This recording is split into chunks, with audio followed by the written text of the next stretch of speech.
Bismillahirrahmanirrahim. Assalamualaikum warahmatullahi wabarakatuh.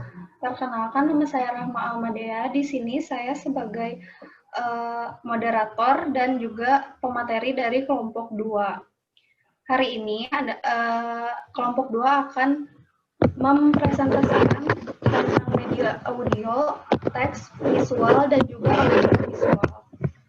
Langsung saja, kita akan masuk ke pembahasan. Yang pertama akan disajikan oleh penyaji pertama, yaitu saya. Saya di sini akan menjelaskan tentang pengertian media audio. Media audio atau media dengar adalah media yang isinya pesannya hanya diterima melalui indera pendengaran. Dengan kata lain, media audio itu berkaitan dengan indera pendengaran. Pesan yang disampaikan melalui media audio itu berupa lambang-lambang auditif, baik verbal maupun non-verbal. Pesan atau informasi yang disampaikan dituangkan ke dalam lambang-lambang auditif yang berupa kata-kata, musik, dan juga sound effect. Media audio diartikan sebagai media yang mengandung pesan dalam bentuk auditif atau hanya dapat didengar yang dapat merangsang pikiran, perasaan, perhatian, dan kemauan anak untuk mempelajari isi tema. Menurut Sadiman, media audio itu adalah media untuk menyampaikan pesan yang akan disampaikan dalam bentuk lambing-lambang auditif, baik verbal atau ke dalam kata-kata bahasa lisan maupun non-verbal. Sedangkan menurut Sujana dan Rifai, media audio untuk pengajaran adalah bahan yang mengandung pesan dalam bentuk auditif atau pita suara dan piringan suara yang dapat merangsang pikiran, perasaan, perhatian, dan juga kemauan siswa sehingga terjadi proses belajar mengajar.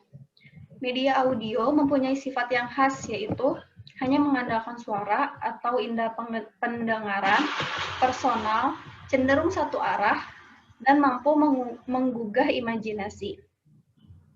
Lalu selanjutnya, saya akan menjelaskan jenis-jenis media audio. Yang pertama ada radio. Radio itu merupakan perlengkapan elektronik yang dapat digunakan untuk mendengarkan berita yang bagus dan aktual, dapat mengetahui beberapa kejadian dan peristiwa-peristiwa penting dan baru, masalah-masalah kehidupan, dan juga sebagainya. Radio dapat digunakan sebagai media pembelajaran yang cukup efektif. Media ini juga mampu merangsang partisipasi aktif bagi si pendengar. Yang kedua, ada kaset audio atau kaset pita magnetik. Di sini khusus membahas kaset audio yang sering digunakan di sekolah. Memiliki keuntungan yaitu merupakan media yang ekonomis dan juga praktis karena biaya pengadaan dan perawatan sangat murah dan mudah didapatkan. Kaset audio berupa pita yang dapat menghasilkan suara jika diputar dalam tape recorder. Alat ini sudah sangat umum dikenal oleh masyarakat sebagai alat musik, dan untuk media pembelajaran sendiri, alat ini cukup efektif dan efisien untuk dimanfaatkan dalam proses pembelajaran keterampilan mendengar atau listening skill. Dan yang ketiga ada alat perekam magnetik. Alat perekam magnetik atau tape recorder adalah salah satu alat elektronik yang mampu merekam suara secara manual dan merupakan salah satu media yang memiliki peranan yang sangat penting dalam penyampaian keakuratan sebuah informasi. Alat ini sangat cocok digunakan sebagai media pembelajaran yang akan disampaikan kepada siswa. Rekaman audio merupakan media yang sangat tepat untuk pembelajaran bahasa. Misalnya, latihan pembelajaran membaca Al-Quran, rekaman berbahasa asing, rekaman doa-doa, dan juga lain-lainnya. Selanjutnya saya akan menjelaskan fungsi media audio. Fungsi media audio menurut Arsyad, beliau mengutip pendapat dari Sujana dan Rifai. Fungsinya yaitu untuk melatih segala kegiatan pengembangan keterampilan, terutama yang berhubungan dengan aspek-aspek keterampilan pendengaran yang dapat dicapai dengan media audio itu berupa yang pertama adalah pemusatan perhatian dan mempertahankan perhatian. Yang kedua, mengikuti pengarahan. Yang ketiga, melatih daya analisis. Yang keempat, menentukan arti dan konteks. Yang kelima, memilih informasi dan gagasan. Fungsi lain dari media audio adalah sebagai alat bantu bagi para pendidik. Karena sifatnya hanya sekedar membantu, maka dalam pemanfaatnya memerlukan bantuan metode atau media lain sehingga pengalaman dan pengetahuan siap dimiliki oleh pendengar yang akan membantu keberhasilan. Sekian penjelasan dari saya. Selanjutnya kepada pemateri kedua, saya persilahkan. Ya, terima kasih kepada moderator yang telah mempersilahkan saya. Di sini saya akan menjelaskan mengenai kelebihan dan kekurangan media audio. Yang pertama, ada kelebihan media audio. Yang satu, harganya relatif murah, dapat dijangkau oleh masyarakat. Yang kedua, dapat digunakan bersama-sama dengan alat perekam radio sehingga dapat diulang atau diputar kembali.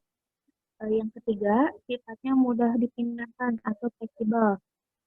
Yang keempat, dapat merangsang partisipasi aktif pendengaran siswa serta dapat mengembangkan daya imajinasi seperti menulis, menggambar, dan lainnya. Yang kelima, dapat memusatkan perhatian siswa, membaca puisi seperti sastra, menggambar musik, dan bahasa. Selanjutnya ada kekurangan. Kekurangan dari media audio yang pertama yaitu memerlukan suatu pemuatan pada suatu pengalaman yang tetap dan tertentu sehingga pengertiannya harus didapat dengan cara belajar yang khusus. Yang kedua ada kekurangannya yaitu media audio yang menampilkan simbol dan digit analog dalam bentuk auditif adalah abstrak, sehingga hal-hal yang tertentu memerlukan bantuan pengalaman siswa. Yang ketiga, karena abstrak, tingkatan pengertiannya hanya bisa dikontrol melalui tingkatan penguasaan, pembendaharaan kata-kata atau bahasa. Yang keempat, media ini hanya akan mampu melayani secara baik bagi mereka yang sudah mempunyai kemampuan dalam berpikir abstrak. Yang kelima, penampilan melalui ungkapan, perasaan atau simbol analog simbol analog lainnya dan bentuk suara harus disertai dengan pendaharaan pengalaman analog tersebut pada si penerima. Bila tidak, bisa menjadi kesalahan atau kesalahan. Selanjutnya, mengenai pengertian media buku teks cetak. Nah, media pembelajaran berbasis teks cetak atau print out adalah media yang penyampaiannya melalui pesan. Nah, dalam pengembangan media pembelajaran berbasis cetak ini, dalam bentuk teks dan ilustrasi ini perlu diperhatikan keberagaman siswa, di mana siswa mungkin saja memiliki perbedaan dalam kemampuan berbahasa sehingga media pembelajaran yang dibuat akan bersifat lebih user friendly atau mudah dipahami oleh siswa. Nah, untuk membantu dan mempermudah guru, seringkali media pembelajaran berbasis cetak ini atau print out ini dilengkapi dengan bahan lain dalam bentuk pegangan guru yang tentu saja bersesuaian dengan berbagai komponen dalam media pembelajaran yang diberikan kepada siswa. Selanjutnya ada jenis-jenis media cetak. Nah, buku teks merupakan salah satu atau buku penting yang digunakan dalam proses pembelajaran. Buku ini termasuk dalam jajaran buku pelajaran yang ada dalam bidang studi tertentu. Nah, jenis buku teks secara umum terbagi kepada 4. Yang pertama ada buku sumber. Buku sumber itu buku yang bisa dijadikan rujukan, referensi, dan sumber untuk kajian ilmu tertentu yang biasanya berisi suatu kajian ilmu yang lengkap. Yang kedua ada buku bacaan. Nah, buku bacaan ini berfungsi untuk bahan bacaan saja, misalnya cerita, legenda, novel, dan lain sebagainya. Yang ketiga ada buku pegangan. Buku pegangan yaitu buku yang bisa dijadikan pegangan guru atau pengajar dalam melaksanakan proses pembelajaran. Yang terakhir ada buku teks, yaitu buku yang disusun untuk proses pembelajaran dan berisi bahan-bahan materi pelajaran yang akan diajarkan. Sedangkan dari segi penulisannya, buku terbagi kepada tiga. Yang pertama buku teks tunggal, yaitu buku yang hanya terdiri satu buku saja. Sedangkan buku yang berjilid adalah buku pelajaran untuk satu kelas tertentu atau satu jenjang sekolah tertentu. Yang terakhir ada buku teks berseri, adalah buku pelajaran berjilid mencakup berbagai jenjang sekolah, misalnya dari SD, SMP, SMA. Selanjutnya, saya kembalikan kepada moderator. Terima kasih kepada pemateri kedua. Selanjutnya untuk pemateri ketiga, silakan untuk memaparkan materinya. Terima kasih kepada moderator. Saya Evanti Zeta Farana Putri, NPM 1950606130, akan memaparkan materi tentang fungsi media teks cetak. Fungsi media buku teks cetak yang pertama sebagai sarana kepastian tentang apa yang mereka pelajari. Buku teks pelajaran akan membantu siswa untuk mengetahui apa saja yang akan siswa pelajari, sehingga siswa akan lebih siap ketika mengikuti pembelajaran. Yang kedua, alat kontrol untuk mengetahui seberapa banyak dan seberapa jauh mereka telah menguasai materi pelajaran. Yang ketiga, menumbuhkan minat baca siswa. Yang keempat, sebagai pedoman untuk mengidentifikasi apa yang harus diajarkan atau dipelajari oleh siswa. Yang kelima, mengetahui urutan penyajian bahan ajar. Dan yang keenam, memperoleh bahan ajar secara mudah. Selanjutnya,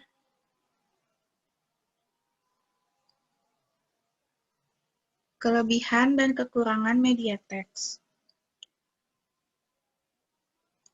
Kelebihan, mampu menyampaikan berbagai informasi yang berkaitan dengan fakta maupun konsep abstrak yang bersifat pengetahuan, keterampilan, ataupun sikap. Yang kedua, dapat digunakan kapan saja, mau pagi hari, siang hari, ataupun malam hari, dan di mana saja, seperti di rumah, di kendaraan umum, terminal, atau tempat lain yang memungkinkan. Yang ketiga, penggunaannya mudah, tidak bergantung kepada peralatan lain, kemasan media cetak umum, ringan dan kecil, memungkinkan peserta didik yang mudah membawanya kemana saja mereka pergi. Yang keempat, bentuk fisiknya mudah dibawa, penataan dan penyajian materi mudah dipahami. Yang kelima, dapat menyajikan pesan dan informasi dalam jumlah yang banyak. Yang keenam, pesan atau informasi dapat dipelajari sesuai dengan kebutuhan dan minat. Kekurangannya, proses pembuatan media membutuhkan waktu yang lama. Teks yang terlalu banyak mungkin dapat membosankan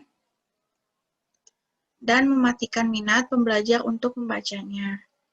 Yang ketiga, apabila jilid dan kertasnya jelek, bahan cetak akan mudah rusak dan robek.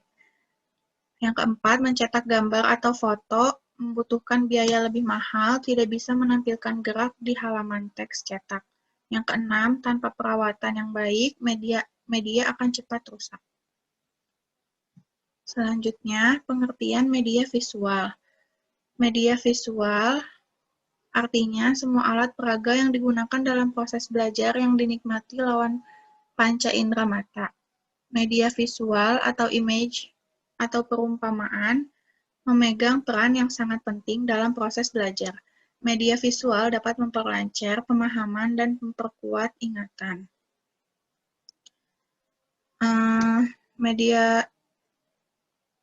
Media visual yang bergerak ialah media yang dapat menampilkan atau membiaskan gambar atau bayangan yang dapat bergerak di layar bias, seperti gambar-gambar yang ditampilkan oleh penonton,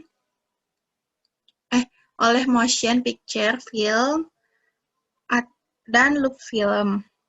Masing-masing media, baik yang bergerak maupun yang tak bergerak, dilihat penggunanya tak lepas dari kelebihan dan keterbatasan yang ada, tergantung pada situasi dan kondisi pengoperasiannya. Sekian dari saya kembalikan kepada moderator. Terima kasih kepada pemateri ketiga. Selanjutnya, untuk pemateri keempat, silakan untuk memaparkan materi. Terima kasih kepada moderator. Saya pemateri keempat, Lauzia Nurilla, NPM 195060-148. Jenis-jenis media visual. Jenis media visual terbagi menjadi dua, yaitu ada media visual diam dan media visual gerak. Media visual diam ada 4. Yang pertama ada media grafis.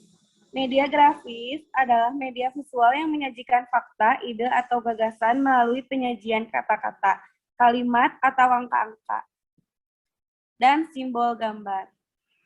Grafis biasanya digunakan untuk menarik perhatian, memperjelas penyajian ide, dan mengilustrasikan kata-kata sehingga menarik perhatian dan diingat oleh orang. Yang kedua, ada sketsa. Sketsa merupakan gambar yang merupakan draft kasar yang menyajikan bagian-bagian pokoknya saja tanpa detail. Sketsa selain dapat menarik perhatian peserta atau siswa, juga dapat menghindari verbalisme dan dapat memperjelas penyampaian pesan. Yang ketiga ada diagram. Diagram berfungsi sebagai penyederhana sesuatu yang kompleks sehingga dapat memperjelas penyaji pesan. Isi diagram pada umumnya berupa petunjuk-petunjuk sebagai suatu gambar sederhana yang menggunakan garis dan simbol. Diagram menggambarkan struktur dari objek secara grafis besar, menunjukkan hubungan yang ada antar komponennya atau sifat-sifat proses yang ada. Yang keempat ada bagan atau craft. Terdapat dua jenis card, yaitu card yang menyajikan pesannya secara bertahap dan card yang menyajikan pesannya sekaligus. Media visual gerak. Media visual gerak bisa berupa gambar-gambar proyeksi bergerak seperti film, bisu, dan lain sebagainya.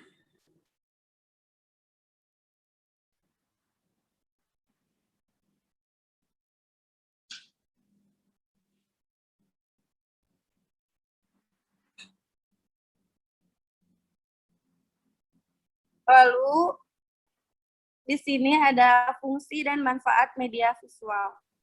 Media visual berfungsi untuk menyalurkan pesan dari sumber ke penerima pesan. Pesan yang akan disampaikan dituangkan ke dalam simbol-simbol visual. Selain itu, berfungsi media visual adalah untuk menarik perhatian, memperjelas sajian ide, menggambarkan atau menghiasi fakta yang mungkin akan cepat dilupakan jika tidak divisualkan. Terima kasih. Sekian materi yang saya sampaikan. Saya kembalikan kepada moderator. Terima kasih kepada pemateri keempat. Selanjutnya ada pemateri kelima. Silakan kepada pemateri kelima untuk memaparkan materinya.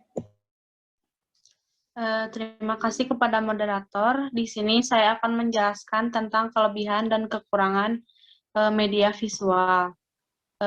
Kelebihan dari media visual yaitu satu ada repeatable, dapat dibaca berkali-kali dengan menyimpannya atau mengelipingnya.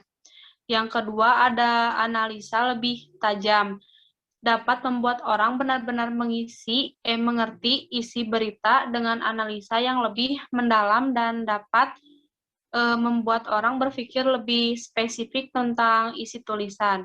Yang ketiga ada dapat mengatasi keterbatasan pengalaman yang dimiliki oleh peserta didik.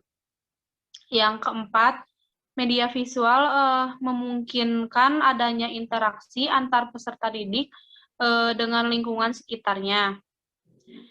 Yang kelima, ada dapat menanamkan konsep yang benar. Keenam, dapat membangkitkan keinginan dan minat baru. Ketujuh, dapat meningkatkan daya tarik dan perhatian siswa. Kekurangannya yaitu lambat dan kurang praktis. Yang kedua, tidak adanya audio. Media visual hanya berbentuk tulisan tentu tidak dapat didengar, sehingga kurang mendetail materi yang disampaikan. Yang ketiga, visual yang terbatas. Media ini hanya dapat memberikan visual berupa gambar yang mewakili isi berita.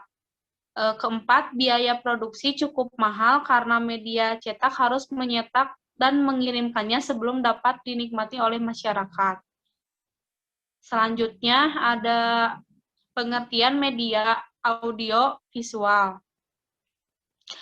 Media audio visual merupakan media yang dapat menyajikan gambar bergerak, warna, dan disertai penjelasan berupa tulisan dan suara.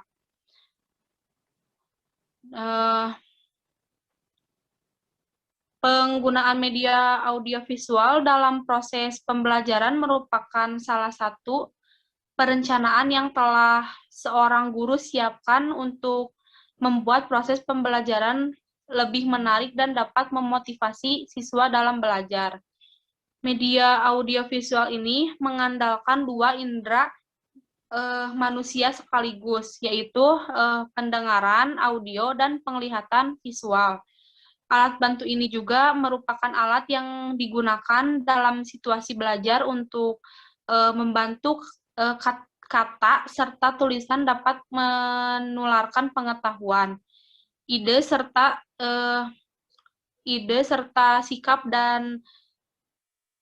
peserta didik. Dengan menggunakan media audiovisual ini diharapkan lebih memudahkan peserta didik untuk menyerap lebih baik materi yang telah disampaikan oleh guru. Karena kegiatan pembelajaran yang ideal adalah ketika guru mampu menciptakan kondisi dan aktif sehingga materi pembelajaran dapat tersampaikan dengan baik. Selanjutnya ada jenis-jenis media audiovisual. Jenis-jenis media audiovisual ini terbagi menjadi dua, yaitu satu ada media audiovisual murni dan media audiovisual tidak murni. Media audiovisual murni itu atau sering disebut dengan audiovisual gerak, yaitu media yang dapat menampilkan unsur suara dan gambar yang bergerak. Unsur suara maupun unsur gambar tersebut berasal dari satu sumber. Sedangkan audiovisual tidak murni yaitu media yang unsur suara dan gambarnya berasal dari sumber yang berbeda. Audiovisual tidak murni ini sering disebut juga dengan audiovisual diam plus suara, yaitu media yang menampilkan suara dan gambar diam seperti sound slide, film bingkai suara. Demikian pemaparan materi dari saya. Mohon maaf bila ada kekurangan, saya kembalikan lagi kepada moderator. Terima kasih. Selanjutnya ada pemateri ke-6. Silakan untuk memaparkan materinya. Baik, terima kasih moderator. Di sini saya akan memaparkan materi tentang manfaat dan fungsi media audiovisual. Yang ke-1 yaitu manfaat sosial. Media audiovisual dapat berfungsi untuk menyampaikan informasi dalam berbagai bidang sekaligus konsep bagi setiap orang, sehingga dapat memperluas pergaulannya. Yang kedua yaitu fungsi edukasi. Fungsi edukasi bisa berjalan dengan cara memberikan pengalaman bermakna dan memperluas pengetahuan bagi setiap orang. Selain itu, bisa menyampaikan nilai-nilai pendidikan sehingga mampu membantu untuk berpikir kritis anak. Lalu selanjutnya ada kelebihan dan kekurangan media audio visual. Kelebihannya yaitu bahan pengajaran akan lebih jelas maknanya sehingga dapat lebih dipahami oleh para siswa. Dan yang kedua, mengajar akan lebih bervariasi, tidak semata-mata berkomunikasi verbal melalui penuturan kata-kata oleh guru. Yang ketiga, yaitu siswa lebih banyak melakukan kegiatan belajar, sebab tidak hanya mendengarkan uraian guru, tapi juga aktivitas mengamati, melakukan mendemonstrasikan, dan lain-lain. Yang terakhir ada kekurangan media audio visual. Yang kesatu yaitu media audio yang lebih banyak menggunakan suara dan bahasa verbal. Yang kedua, menyajikan materi melalui media audio dapat menimbulkan verbalisme bagi pendengar. Yang ketiga, kurang mampu menampilkan detail dari objek yang disajikan secara sempurna. Terima kasih, sekian dari saya. Saya kembalikan kepada moderator. Terima kasih kepada pemateri. Selanjutnya saya akan membacakan kesimpulan dari presentasi hari ini. Media pembelajaran merupakan sesuatu yang bersifat menyalurkan pesan dan dapat merangsang pikiran, perasaan, perhatian, dan kemauan siswa sehingga dapat mendorong terjadinya proses belajar pada siswa. Penggunaan media secara kreatif akan memungkinkan siswa untuk belajar lebih baik dan dapat meningkatkan performa mereka sesuai dengan tujuan yang ingin dicapai. Sekian presentasi dari kelompok 2. Mohon maaf apabila banyak kesalahan. Wabillahi taufiq wal hidayah. Wassalamualaikum warahmatullahi wabarakatuh. Waalaikumsalam warahmatullahi wabarakatuh.